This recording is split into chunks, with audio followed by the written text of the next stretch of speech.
പണയം വെക്കുന്നത് സ്വന്തം സ്വർണമാണോ? സ്വർണ പണയം ഇനി എളുപ്പമാകില്ല, കടുപ്പിച്ച് RBI. സ്വർണ പണയ വായ്പയ്ക്ക് കടുത്ത നിയമങ്ങൾ കൊണ്ടുവരാന് റിസർവ് ബാങ്ക് ഓഫ് ഇന്ത്യ തീരുമാനിക്കുന്നതായി റിപ്പോർട്ട്. വായ്പ നൽകുന്ന ബാങ്കുകൾ അണ്ടർറൈറ്റിംഗ് നടപടിക്രമങ്ങൾ കർശനമാക്കണമെന്ന് RBI നിർദ്ദേശം നൽകിയതായി റോയിട്ടേഴ്സ് റിപ്പോർട്ട് ചെയ്യുന്നു. അപേക്ഷകൻ ക്രെഡിറ്റ് യോഗ്യനാണോ എന്ന് ബാങ്ക് തീരുമാനിക്കുന്ന പ്രക്രിയയാണ് അണ്ടർറൈറ്റിംഗ്. കർശന നടപടികളിലേക്ക് പോകുന്നതോടെ വായ്പ ലഭിക്കുക എന്നത് ബുദ്ധിമുട്ടാകും. ഇതിനൊപ്പം വായ്പ ലഭിച്ച പണം എങ്ങനെ ഉപയോഗിക്കുന്നു എന്ന് സൂക്ഷ്മമായി നിരീക്ഷിക്കണമെന്നും റിസർവ് ബാങ്ക് ആവശ്യപ്പെടുന്നു. സ്വർണ പണയ വായ്പയിലുണ്ടാകുന്ന വളർച്ച നിയന്ത്രിക്കാനാണ് റിസർവ് ബാങ്ക് നടപടികളെന്ന് വിഷയത്തെപ്പറ്റി അറിയാവുന്നവര് റോയിട്ടേഴ്സിനോട് പറഞ്ഞു. ബാങ്കുകളും സ്വർണ പണയം നൽകുന്ന ബാങ്കിതര ധനകാര്യ സ്ഥാപനങ്ങളും വായ്പയ്ക്ക് അപേക്ഷ നൽകിയയാളുടെ പശ്ചാത്തലം പഠിക്കണമെന്നാണ് RBI ആവശ്യപ്പെടുന്നത്. ഇതിനൊപ്പം പണയം വെക്കാൻ കൊണ്ടുവരുന്ന സ്വർണത്തിന്റെ ഉടമസ്ഥാവകാശവും വെരിഫൈ ചെയ്യണം.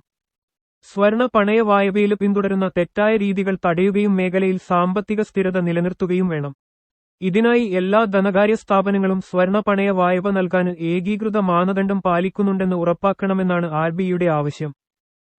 2024 സെപ്റ്റംബർ മുതൽ ബാങ്കുകളിലെ സ്വർണ പണയ വായ്പ 50% വർദ്ധിച്ചത്.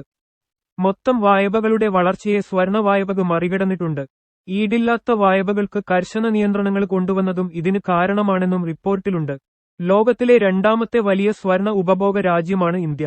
ഇതിനൊപ്പം സ്വർണവില സർവകാല ഉയരത്തിലെത്തിയതും സ്വർണപണയ വായ്പയെ ആകർഷകമാക്കിയിട്ടുണ്ട്.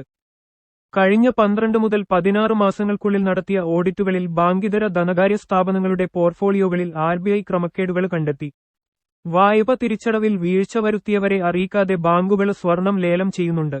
ഇക്കാര്യങ്ങൾ ഉൾപ്പെടെയുള്ള നിയന്ത്രണങ്ങൾ ഒരു സ്ഥാപനവും മറികടക്കുന്നില്ലെന്ന് ഉറപ്പാക്കാൻ വായ്പക്കാരെയും ഒരേപോലെ പരിഗണിക്കണമെന്നുമാണ് RBIയുടെ ആവശ്യം.